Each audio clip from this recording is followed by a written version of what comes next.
Konflik di Lubuk Begalung mengancam kebebasan beribadah. Jemaah Gereja Bethel Indonesia atau GBI belasan Sola Gracia di Lubuk Begalung, Padang, Sumatera Barat menghadapi intimidasi, ancaman, dan pengusiran saat mereka melakukan ibadah di sebuah rumah kontrakan pada Selasa 29 Agustus 2023. Juni Antonzai, seorang anggota jemaat berusia 26 tahun, telah melaporkan kejadian ini kepada Polisi Persekutuan Gereja-Gereja Indonesia atau PGI, mendesak polisi untuk mengambil tindakan hukum terhadap para pelaku. Tanggapan yang kontroversial dari kepolisian dan FKUP. Namun, tanggapan dari kepolisian dan Forum Kerukunan Umat Beragama atau yang disebut FKUB Sumatera Barat menimbulkan polemik. Pihak kepolisian menyatakan bahwa peristiwa tersebut hanyalah kesalahpahaman dalam konteks etika bertetangga. Akibatnya, pelaku intimidasi dipulangkan dengan alasan mengidap gangguan jiwa. FKUB Sumatera Barat juga mendukung penyelesaian kejadian ini dengan kearifan lokal. Hal ini menimbulkan kekhawatiran bahwa hak-hak umat beragama yang dilanggar mungkin tidak akan mendapatkan keadilan yang pantas. Catatan buruk Kota Padang dalam kasus intoleransi. Kejadian ini juga menambah catatan buruk dalam hal kasus intoleransi di Kota Padang yang pada tahun 2022 identifikasi sebagai salah satu kota paling intoleransi ketiga di Indonesia berdasarkan laporan Setara Institute. Menurut keterangan Juni Antonzai, seorang buruh harian lepas, dia telah menyewa sebuah rumah di Kampung Nias 3, Padang sejak awal Juli 2023.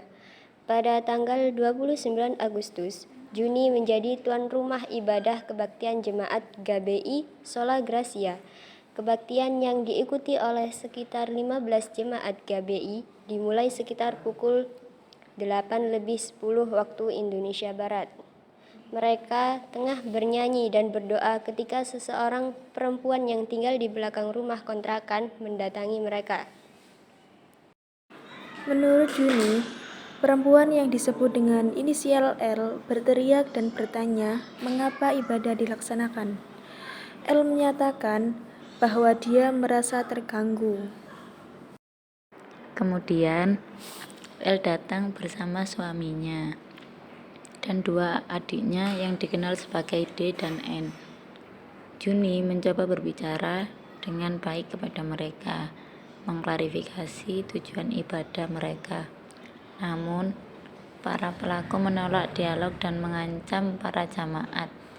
Bahkan, D membawa sebilah parang dan mengancam para jamaat dengan sengaja menciptakan rasa ketakutan. Juni juga menjelaskan bahwa dia telah meminta izin kepada pemilik rumah, seorang perempuan berinisial Y yang tinggal di Pekanbaru, Riau, untuk melaksanakan ibadah di sana. Mereka telah mencapai kesepakatan tertulis dan mereka telah memberitahu pihak RT setempat mengenai ibadah mereka. Namun, setelah insiden ini, Ketua RT justru mengklaim bahwa kegiatan ibadah tersebut tidak berizin. Setelah Juni melaporkan insiden ini kepada Polresta Padang, polisi memutuskan untuk memulangkan pelaku dengan alasan gangguan jiwa.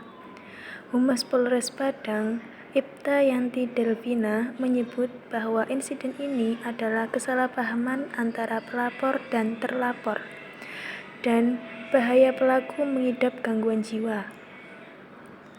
Polisi menegaskan bahwa insiden ini tidak ada kaitannya dengan masalah agama, melainkan hanya berkaitan dengan permasalahan tetangga. Kasus ini menunjukkan kompleksitas dalam penanganan kasus intoleransi dan pelanggaran kebebasan beragama di Indonesia. Kendati pengusiran jamaat terjadi dalam sebuah rumah kontrakan perlu perhatian serius terhadap perlindungan hak beragama yang merupakan hak dasar setiap warga negara. Proses hukum yang adil dan penegakan hukum yang tegas penting untuk mencegah peristiwa serupa terulang di masa depan. Kita konfirmasi dulu, nah, kami mau mengadakan ini, gitu. Dan kalian harus konfirmasi juga dengan RT RW di sini kegiatan itu, karena memang ini beda. Mari kan kalau masalah ibadah ini seperti ibadah ini, kan bisa konfirmasikan panggil punya yang kontrakan. Dek, begini tolong hentikan. Tapi kalau rumah yatim sendiri seperti ini, suka aku rumahku. Ya memang betul suka-suka. Saya cuma pecahkan kaca rumah saya loh. Bisa kan kau dengar. Kenapa tadi mau pecah kaca? Jangan itu borok nanti.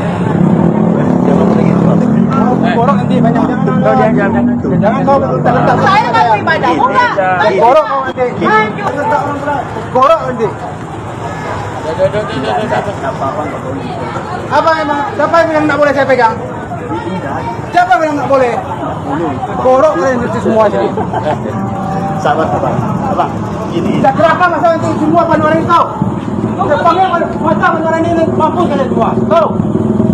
Yang buat gawat tenang-tenang tidur kita di sini sampai di sini kita nahan-nahan. Makanya tadi Bapak itu menyuruh kita di atas itu supaya mereka disuruh pulang ini.